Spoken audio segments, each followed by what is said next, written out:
नमस्कारम। Parashar academy का ये जो वीडियो सीरीज़ है क्लास 9 के बच्चों के लिए, क्लास 9 साइंस, आप सभी का इसमें स्वागत है। रिक्वेस्ट आ रहा था सर 9th का वीडियो अपलोड करो आप। बच्चों स्टार्ट कर दिया मैंने, तो प्लीज़ ज़्यादा से ज़्यादा सब्सक्राइब करें, शेयर करें, कमेंट करें एंड लाइक करें। जो भी डाउट हो वो नीचे कमेंट बॉक्स में आप मुझे लिखें, मैं उसको एक एक डाउट को कंसीडर करके अगले वीडियोस में उनको इंक्लूड करूंगा। Thank you. तो स्टार्ट करते हैं बच्चों। सबसे पहले क्लास 9th और क्लास 8 दोनों में बहुत डिफरेंस होता है। दोनों का जो दोनों का टीचिंग स्टाइल भी बदल जाता है, दोनों का लर्निंग स्टाइल भी बदल जाता है। यानी बच्चों, जो आप क्लास 8 तक जिस माइंड सेट से आप पढ़ाई करते थे उस माइंड सेट को चेंज करना पड़ेगा। अब माइंड सेट जो आपका माइंड सेट चेंज करना है, उसमें क्या करना है, बेसिकली क्लास 8 तक कई सारी ऐसी चीजें थी, मेमोराइज करके काम चल जाता था। जनरली मैक्सिमम कंसेप्ट ऐसे थे जिनको मेमोराइज करने के बाद काम चल जाता था। क्वेश्चन का जो वैरायटी है क्लास 8 तक एक ही जैसा होता है, ज्यादा क्वेश्चन ट्रिकी नहीं बनते हैं या इवन ज्यादा बच्चों को घुमाया नहीं जाता है। अब क्लास 9 से की प्रैक्टिस स्टार्ट करवाई जाती है, क्योंकि यहाँ से आपका जो लॉजिक है ना, लॉजिकल इम्प्लीकेशंस जो होते हैं साइंस के, वो यहाँ से स्टार्ट होता है। तो बच्चों इस बात का ध्यान रखना है, जो प्रोसीजर मैं यहाँ यूज करूंगा आपके लिए, जो बताऊंगा वही आपको क्या करना है, अडॉप्ट करना है और उसको फॉलो करना है। चलिए तो स्टार्ट करते हैं। सबसे पहले आप यहाँ पे सीखोगे पढ़ते कैसे हैं, तो स्टार्ट करते हैं बच्चों। सबसे पहले देखते हैं मैटर का डेफिनेशन। जब भी कोई चैप्टर आप स्टार्ट करो, सबसे पहले चैप्टर के हेडिंग का क्या करो, एनालिसिस करो। एनसीईआरटी बहुत सारे बड़े लोग एक साथ बैठते हैं, बड़े इट मींस की हाईली क्वालिफाइड लोग एक साथ बैठते हैं, इवन साइंटिस्ट भी होते हैं उसमें बैठते हैं। बैठने के बाद एक कमेटी बनती है और कमेटी पूरा रिसर्च करके चैप्टर का टाइटल, फिर बाकी जो टॉपिक है, हेडिंग, सब हेडिंग, कंटेंट, ये सब तैयार करते हैं। तो आपको एनसीईआरटी फॉलो करना है, मैं भी एनसीईआरटी ही फॉलो करूंगा। प्रैक्टिस के लिए अलग बुक बताऊंगा कि आपको प्रैक्टिस के लिए कौन से बुक को फॉलो करना है बच्चा। तो वही हेडिंग का सबसे पहले डिकोडिंग स्टार्ट करते हैं। ऐसे ही पढ़ना, हर एक चैप्टर का जो टाइटल है, चैप्टर नेम है, उसको डिकोड करो। पहले चैप्टर है हमारा matter in our surrounding. First chapter matter in our surrounding में सबसे पहले हमें ये जानना है व्हाट इज मैटर, मैटर क्या होता है। और अच्छा दिमाग लगाओगे आप, मैटर थोड़ा बचपन से पढ़ा है, मैटर का थोड़ा सा आइडिया है आपको बचपन से। क्या आइडिया है, मैटर आसपास की जो चीजें सारी मैटर है। तो डेफिनेशन कहता है कि anything which occupy space and having mass is said to be matter. ऐसी हर एक वो चीज जो स्पेस ऑक्युपाई करती है और जिसका मास होता है, उसको हम क्या बोलते हैं, मैटर बोलते हैं। दो कीवर्ड हैं, इन दोनों कीवर्ड को आपको याद रखना है। दो कीवर्ड कौन कौन से बोला मैंने, ऑक्युपाई स्पेस एंड हैविंग मास। यानी मास हो और वो स्पेस ऑक्युपाई कर रहा हो, वो मैटर है। आओ देखते बच्चों, अपने आसपास फटाफट नजर दौड़ाओ और देखो ऐसी कौन कौन सी चीजें जो ये दोनों कैरेक्टरिस्टिक्स को होल्ड करती है, दोनों फीचर को होल्ड करते हैं। तो बच्चा आपको दिखेगा आपके आसपास, अभी जो आप अपने हाथ में मोबाइल लेके बैठे हो, जिससे आप मुझे सुन पा रहे हो, देख पा रहे हो, मोबाइल आप एक स्पेस ऑक्युपाई कर रखा है, एक जगह घेर रखा है, और आपके मोबाइल का कुछ मास भी है, यानी ये भी क्या हो गया, मैटर हो गया।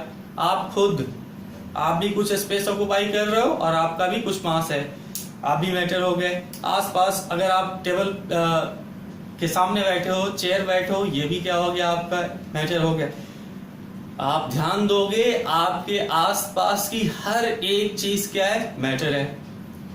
तो फिर कोई ऐसी चीज है दुनिया में या कोई ऐसी चीज है जो मैटर नहीं है?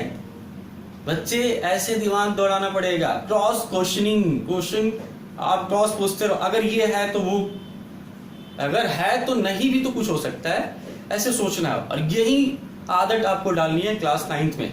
यहाँ से स्टार्ट होगा आपका एक नया ट्रांजिशन, यहाँ से आपकी जिंदगी नए तरीके से स्टार्ट होगी, पढ़ाई का एक नया डायमेंशन यहाँ पे ऐड होगा, ठीक है। तो वो सब मैं सिखाते रहूंगा।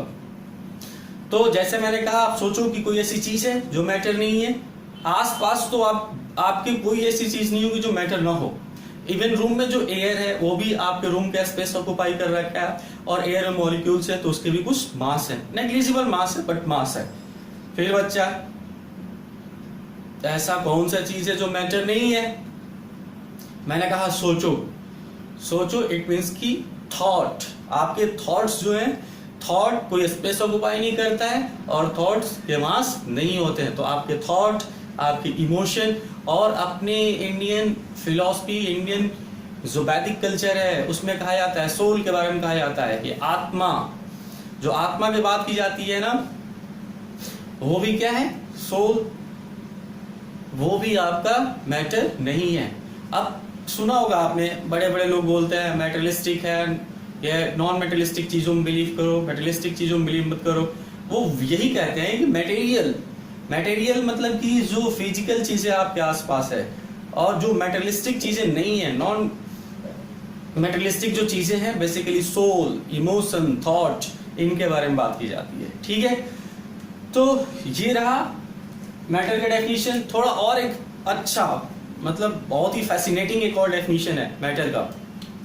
आपको क्या करना है, जो आपने डेफिनेशन दे रखा है इसमें थोड़ा एडिशनल लाइन ऐड करना है। जैसे मैंने कहा, anything which occupy a space and having mass is said to be matter and can felt by one of our sense organ। हमारे किसी एक सेंस ऑर्गन से आप उसे महसूस कर सको, वो मैटर है। कितना फैसिनेटिंग है, एकदम लगता है कि वाह मजा आ गया। तो सेंस ऑर्गन, बच्चा पढ़ा है आपने, sense organ, eyes, year, skin, ठीक है, नोज, टंग, ये सब क्या हमारे सेंस ऑर्गन है। तो सेंस ऑर्गन से भी अगर कोई चीज, ऑब्जेक्ट को आप फील कर पा रहे हो, किसी सब्सटेंस को फील कर पा रहे हो, डेफिनेटली वो क्या है? मैटर है। तो ये तो रहा बच्चा मैटर का क्या डेफिनेशन और उसका इंट्रोडक्शन। एनसीईआरटी में स्टार्टिंग में दिया, वो बड़ी इंटरेस्टिंग फैक्ट्स हैं, आप उनको जरूर पढ़ना है। एनसीईआरटी में ये दिया गया है, या हमारे ओल्ड टाइम में, हमारे वैदिक लिटरेचर में भी डिस्कस किया गया मैटर के बारे में। उसको पदार्थ कहा गया है, और ये कहा गया है कि हमारा जो बॉडी है वो 5 एलिमेंट से बना हुआ है। क्षितिज, जल, पावक, गगन, समीरा, ये 5 जो है एलिमेंट्स, तत्व हैं जिनसे हमारा बॉडी बना हुआ है। उनको इंग्लिश में अगर आप ट्रांसलेट करो, 5 जो बेसिक एलिमेंट्स हैं, तो क्या हो जाएगा? Air, water, earth, sky and fire. ये 5 बेसिक एलिमेंट्स है जिससे आपका बॉडी बना हुआ है, इवन यूनिवर्स भी इसी से बना हुआ है, ठीक है बच्चा। अगला हमारा टॉपिक इसमें आता है क्लासिफिकेशन ऑफ मैटर, मैटर का क्लासिफिकेशन। तो क्लासिफिकेशन ऑफ मैटर में क्या देखना है? बेसिकली क्लासिफाई करना, क्लासिफिकेशन ऑफ मैटर। बच्चों, क्लासिफिकेशन वर्ड का मतलब होता है क्लासिफाई करना। यानी देखो, स्कूल में बहुत सारे बच्चे होते हैं, एक मेंटल स्टेटस, एक मेंटल लेवल के बच्चों को एक क्लास में रखा जाता है, क्लास 1, क्लास 2, क्लास 3, ठीक है, क्लास 4, ऐसे करके उनका जो कॉग्निटिव लेवल है उसके बेसिस पे उनको अलग अलग क्लास में डिवाइड किया है। तो वो क्या है? क्लासिफिकेशन, अलग अलग क्लास बनाना। एग्जैक्टली मैटर का भी क्या करना है? क्लासिफिकेशन करना, मैटर के भी अलग अलग क्लास बनाने। ये थोड़ा एडिशनल है, एनसीईआरटी में बाद में आएगा ये, लेकिन ये भी आपके सिलेबस का पार्ट है। तो जब मैटर का हम क्लासिफिकेशन करते हैं बच्चों, यानी इसको अलग अलग पार्ट में डिवाइड करते हैं, तो 2 तरीके से क्लासिफिकेशन कर सकते हैं। 2 तरीके से क्लासिफिकेशन कर सकते हैं। एक क्लासिफिकेशन करेंगे हम इसके फिजिकल प्रॉपर्टी के बेसिस पे, और दूसरा करेंगे इसके केमिकल प्रॉपर्टी के बेसिस पे, ठीक है। यानी क्लास के बच्चों को मैंने कहा कि आप क्लासिफाई करो, तो बोलोगे कि सर क्लास के बच्चों को गर्ल बॉयज इसमें क्लासिफाई कर देते हैं, मतलब क्लास में बांट देते हैं। ऐसे और भी आप एट्रीब्यूट्स या कैरेक्टरिस्टिक्स के बेसिस पे क्लासिफाई कर सकते हो। सिमिलरली बच्चों, विद्यार्थियों, सिमिलरली हम यहां भी वही काम कर रहे हैं। 2 अलग अलग एट्रीब्यूट्स, 2 अलग अलग कैरेक्टरिस्टिक्स पे हम क्लासिफाई कर रहे हैं। अगर फिजिकल बेसिस पे देखा जाए तो आपको ये दिखेगा सॉलिड,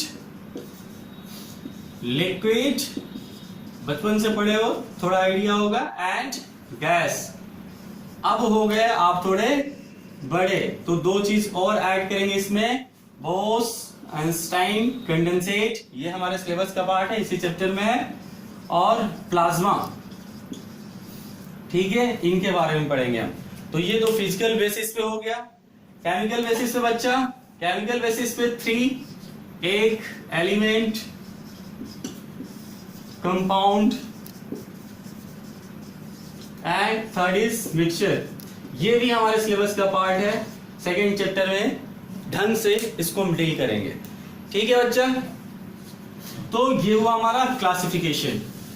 क्लासिफिकेशन के बारे में डिटेल में मैंने बताया कि इसका डिटेल हम पढ़ेंगे बाद में, इसी चैप्टर में बाद में पढ़ेंगे। फिलहाल मैंने यहाँ पे आपको इंट्रोडक्शन दे दिया, क्लासिफाई कैसे करते हैं और क्लासिफिकेशन वर्ड की मीनिंग क्या है। ऐसे आपको सोचना है, घर बैठ के जब आप किताब पढ़ना चालू करो तो ऐसे सोचो, जब सोचना चालू कर दोगे ऐसे स्टूडेंट बन जाओगे जो खुद ब खुद पढ़ सकता है। अच्छा बच्चों, आप थोड़ा साइंस के बारे में जानने के लिए, साइंस को समझने के लिए एक यूट्यूब चैनल है, everyday life and science, doctor Sudipta Ghosh, English में GHOAC है, तो सुदीप्ता घोष से आप सर्च करना और उस चैनल पे विजिट करो, अच्छा लगेगा। अगला आता है हमारा टॉपिक जो है फिजिकल नेचर ऑफ मैटर। तो ये अगला टॉपिक बच्चों हम अगले क्लास में डिस्कस करेंगे। Thank you.